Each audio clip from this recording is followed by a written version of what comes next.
The Eclipse is a section of the manga Berserk that occurs right at the end of the Golden Age arc, which is extremely infamous and one of the most disturbing pieces of fiction I have ever consumed in my entire 16 years and 10 months of life. And if I'm being honest, most fiction I've consumed outside of Berserk doesn't even come close to giving me that feeling I felt reading this, which, to clarify, is utter sadness. And I can't even say I read Berserk when the Eclipse was happening. Hell, I wasn't alive at the time, and I wouldn't be for about 10 years. But I can imagine the sort of pain the people who did read this at the time went through, because the Eclipse is hard enough to read all in one go, but to have to wait for another chapter so that you can see what happens next would hurt so much. And that is not me exaggerating. This shit is genuinely messed the hell up. However, it is incredible, so of course here I am to talk about it.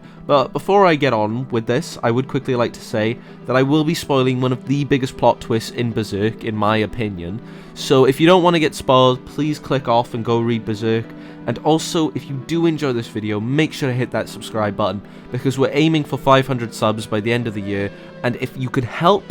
that would be much appreciated. But that aside, let's actually jump into this by starting with the beginning of the Eclipse, which is actually kind of creepy to me. Because at the very beginning, when we see Griffith finally spill his blood, we also see the apostles off in the distance, and Miura did such a good job at designing them in their human form, because they genuinely look like absolute monsters. And I think the fact that we've already seen Wild and Zod before this point also adds to that fear, because we know these things are powerful and messed up. Maybe not as messed up as Wild, but it's still not going to be good. And then of course it isn't, and the God Hand appear, who are all incredibly designed, especially Void, who is practically a masterclass to me in cosmic horror, as we see his teeth expose, which kind of reminds me of that one Cenobite in Hellraiser, but also his brain is just fully out like a zombie if it straight up took steroids. And of course, the God Hands separate the Band of the Hawk from Griffith as he's taken to them, which leads Guts into a desperate attempt to get him back whilst being attacked by multiple apostles, which also makes what comes next even worse, because Guts goes above and beyond for Griffith, even battling with apostles who are stupidly strong compared to Guts, even after all of the training Guts did while separated from the Band of the Hawk. And now this is where it gets sad, because the Band of the Hawk all desperately try to escape, but they are hunted down one by one. And I think the most brutal part of this is that Miura really had poor Judo go out of his way to protect Casca until his dying breath, because he loved her, only to have her get captured seconds later after his death. And before I go any further, I'm not going to talk in depth or anything about Casca, but I will say that it is vile and just sad what happens to her. But back to Griffith, who is currently being birthed as a member of the God Hand, and I didn't say this before, but Griffith is actually the one who gives all of his friends and allies up as a sacrifice so that he can become a member of the God Hand, which is just so selfish and horrible, and fills, I think, everyone who reads Berserk with a sense of unimaginable anger and sadness. But if you thought Miura was done, you'd be wrong, because he really isn't. As you know, killing off 90% of his cast wasn't sad enough, and the betrayal is no big deal really, because now it's time for Griffith to be reborn as Femto, one of the members of the God Hand, who, might I add, looks very sleek, but also like a bit of a bastard. But that aside, his first act as Femto is to fly down to Guts, who is already having his arm eaten by an apostle,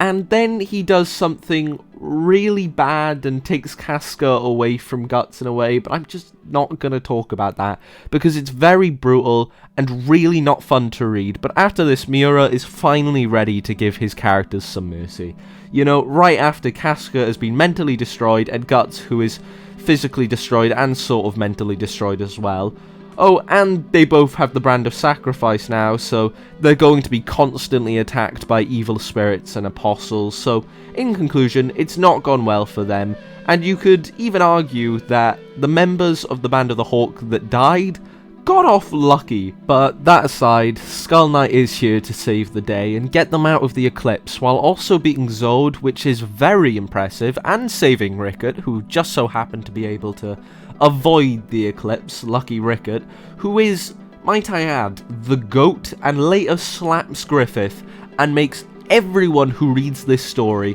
all stand up and applaud when he eventually slaps that bitch up. But back to the Eclipse, which is over, but it has effects that last for the rest of the story, and it's just horrible and really solidifies the fact that this story is in fact a dark fantasy. But I want to break it down a bit more, because I think that this part of Berserk is really incredible, and Miura really managed to make one of the greatest betrayals in all of anime, which is just absolutely and utterly heart-crushing, because up until this point, Griffith is built up as a character who may do a lot of things for his goals, but he also cared for his friends. But then he just decides he's not only going to sacrifice them all, but also tear his friend Guts apart and do an unspeakable action to Casca. Like, come on, Griffith, the murder of all your friends just wasn't enough for you, so you just had to become a sexual offender as well. Like, really? It's just vile from him. But now I want to talk about Guts, who is drawn sickeningly well during the Eclipse, and you're probably meaning,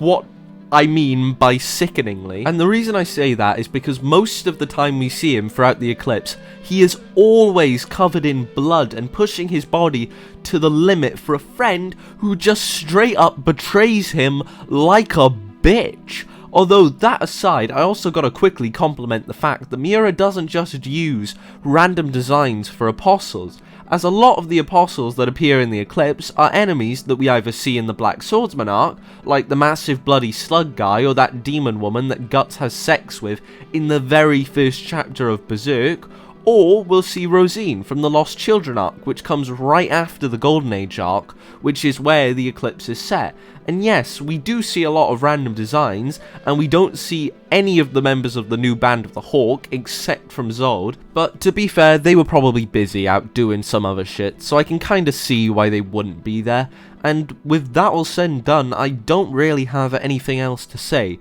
but I'm sure I could if I really wanted to, because the Eclipse is an extremely well written part of Berserk, despite it being absolutely soul-crushing. But yeah, that is the end of the video. However, I do quickly want to say two things before I go. Firstly being that I am still sick like I was during the last One Piece chapter review, and I hope that it didn't come through in the audio, but if it did, I'm sorry. And also, if you did enjoy this video, please make sure to hit that big red button, smash that like button, and leave a comment down below, because it would be so appreciated. But with that all said and done, that is the end. And goodbye to all of you lovely people.